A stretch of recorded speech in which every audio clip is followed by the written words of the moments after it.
There was once a little boy called Jimmy, and Jimmy was afraid of the dark. One day, when night had fallen, Jimmy's mother remembers that she left the broom outside.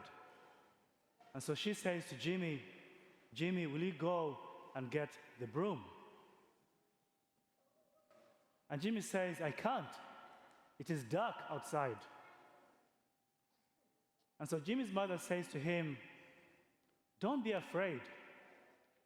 Jesus is out there. And Jesus will protect you."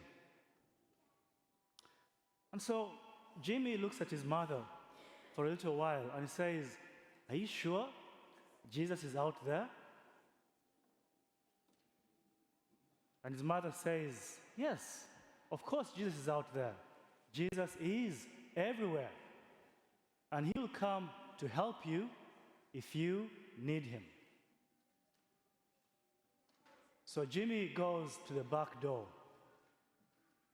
and he opens it a little bit and he says, "Jesus, if you are out there, please give me the broom."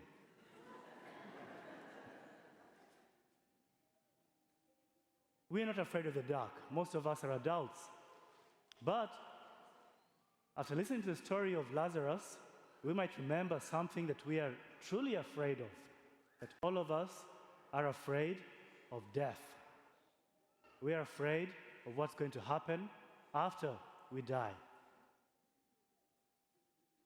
And one image that I really like about what death must be like is the image of the caterpillar that becomes a butterfly. So we might remember from our science classes that the butterfly has 4 stages in its life cycle. It starts off as an egg, which hatches and becomes a caterpillar. And the caterpillar goes into a shell, the chrysalis, or the pupa. And then after a little while, it comes out as this beautiful butterfly. If the caterpillar were able to think, there's no way to know that after coming out of the chrysalis, it would come out in this beautiful state of a butterfly. The only trouble with this image is that we can actually observe what happens with caterpillars and butterflies. And so, if you're a scientist, you can actually do an experiment and see what exactly is going to happen to the caterpillar. Not so much with us, human beings. We don't know what's going to happen after we die. We cannot do an experiment to see what will happen when we die.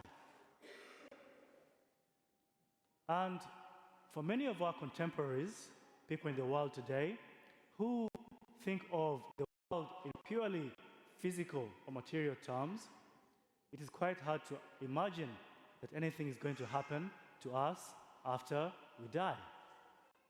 As far as we can tell, when all animals die, that is the end. But our Christian faith tells us that we are quite different from all animals. We human beings have a soul. And this soul is invisible. There is no way you're going to try to do an experiment to discover if it's a soul or not. It's way outside of the realm of science. And we believe that this soul is immortal. This soul will live forever. When we die and the body decays, the soul remains intact. The soul continues to live. And at the end of time, the soul will be reunited with the body. It will have a new body. That's our belief. That's what we profess in the creed. But to anyone else listening to this, someone who does not believe in a soul, it might sound a bit like fantasy. It might sound a bit like myth. But for us Christians, because we have received this from Jesus himself, and he revealed it to his disciples, especially in his resurrection. So he showed himself to his disciples after he died, and passed that knowledge down to us. So we know that what happened to Jesus will happen to us. And we have a choice to believe in this or not to believe in it. There is a very popular science fiction movie that I think many of you have seen. It's called The Matrix. And in The Matrix, there's a famous scene in which the main character, Thomas Anderson, is offered two pills. He's offered a blue pill and a red pill.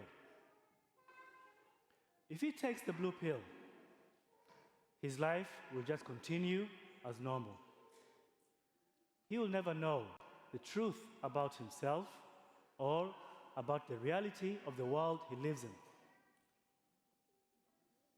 If he takes the red pill, he'll be opened up to truths that he had never known about, the realities he had never known about. He will know the truth about himself and the truth about the world. The Christian version of the red pill is our faith. Our faith reveals to us something that we could not possibly know ourselves. It reveals to us the truth about who we truly are, that we are created by God and that one day we shall return to God. This is our destiny. And it's a beautiful destiny. It's a destiny of immeasurable goodness, a destiny of immeasurable love, a destiny of immeasurable happiness. And so the question that Jimmy asks, Jesus, are you really out there? So Jesus answers that question himself. And he says, I am the resurrection and the life. Even if you die, you will live. And I will be there to welcome you into the Father's house. This is our destiny, and this is our Christian belief. Hello, OLPH. My name is Mary Lynn Januszewski, and I'm the Director of Finance and Operations at Our Lady of Perpetual Help Parish in Glenview, Illinois. And this message comes to you with heartfelt gratitude and thanks for your ongoing generosity and support of OLPH Parish. This overwhelming generosity allows us to continue to serve and to minister to the parish community in so many different ways. So thank you, OLPH, for all you do. You are much appreciated.